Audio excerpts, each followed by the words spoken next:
So they understand that it will look really bad if they do not lean in to saying that they really do want Kamala. But even that feels a bit performative to me. And I'll tell you why.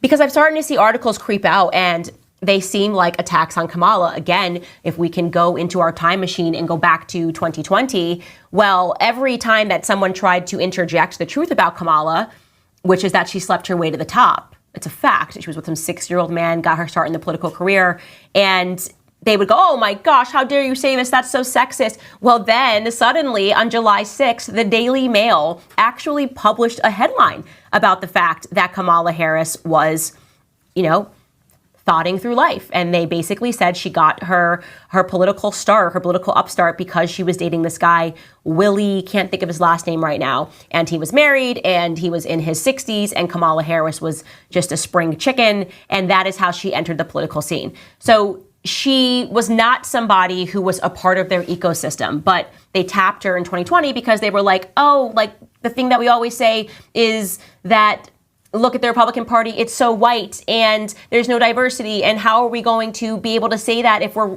running Joe Biden, who has been extraordinarily wealthy his entire life and whose son is becoming extraordinarily wealthy while smoking crack simply because he's doing dirty deals in Ukraine? So what are we going to do? We're going to hire Kamala Harris. We're going to select Kamala Harris to be the vice president.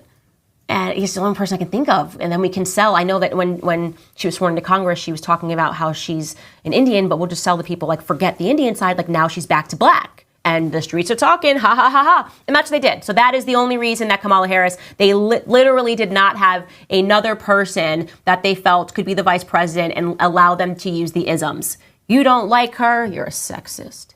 You don't think that she's amazing, you're a misogynist, deep-seated misogyny. You don't want this ticket to win. Is it because Kamala Harris is black? Kinda. I feel like it is. It's because you're a racist. So they just needed her to do the thing.